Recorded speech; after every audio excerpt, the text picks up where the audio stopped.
First, disconnect the throttle cable and kill wires from the machine. Make sure the on-off switch is in the off position to avoid an unexpected start. Remove the 2 bolts and nuts that secure the half-moon clamp to the clutch bracket. Grab the flex shaft and pull it away from the machine. You might need to wiggle it a little so the drum will release from the rotor. Next, to remove the rotor assembly from the engine shaft, loosen the 2 5/32 inch Allen-type set screws on the back side of the rotor. Once you've removed the set screws, there are 2 ways to remove the rotor from the shaft. The easiest way is to use a wedge-type tool such as a piece of wood cut at an angle, like a doorstop. Another way is to use a steel-tapered fork tool. Slide the tool or wedge behind the rotor and hit it with a hammer. Turn the rotor a quarter turn and repeat until the rotor is removed. It might be necessary to spray the shaft with a rust removal product if the rotor is difficult to remove or frozen onto the shaft. Next, to remove the drum from the end of the flex shaft, loosen the 2 set screws on the drum with a 5/32 inch Allen wrench. Once the set screws are loose, slightly drive the drum off of the shaft with a rubber mallet, turning it as you go until the drum is removed.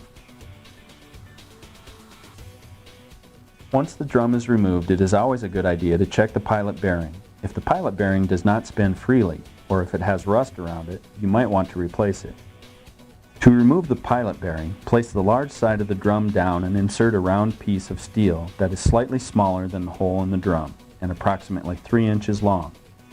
Use a press to remove it or tap it out with a hammer. To install the pilot bearing, place the new bearing into the hole on the drum.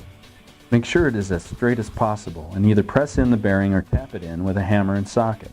Make sure the bearing seats all the way down to the pocket and is flush with the top. After you've installed the pilot bearing in the clutch drum, reinstall the drum onto the flex shaft. First, secure the flex shaft in a vise clamp. Then insert the half-moon key and line up the slot on the drum with the key on the shaft. Tap the drum with a rubber mallet until it is sealed all the way onto the flex shaft. Tighten the 2 set screws. When replacing the clutch shoes and springs, first secure the rotor in a vise clamp so the springs are facing up. Unhook the end of the springs from the rotor using a Phillips screwdriver or needle nose pliers. The shoes will loosen as you detach each spring. Next, remove the shoes and unhook the springs from them. To assemble the shoes back on the rotor, be sure to match them to the groove. They should be aligned in the same direction so the shoes slide back on. Attach 2 springs to the shoes and leave 1 spring aside.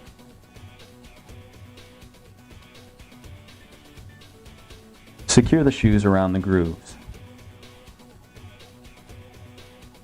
Once the shoes are situated on the rotor, place one side of the last spring in the shoe. Use a Phillips screwdriver to hook the other end of the spring to the other shoe. It may take a few attempts to secure the spring.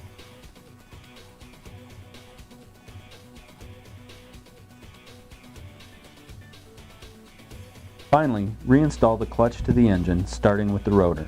Line the rotor up with the keyway and make sure it seats all the way down and tighten the set screws.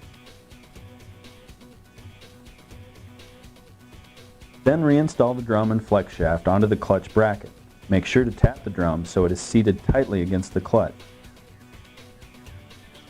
Place the clamp back over the flex shaft and install the bolts and nuts.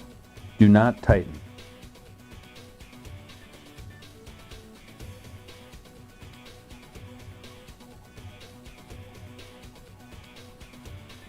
Make sure the handle is in the proper operating position before you tighten the bolts on the clamp.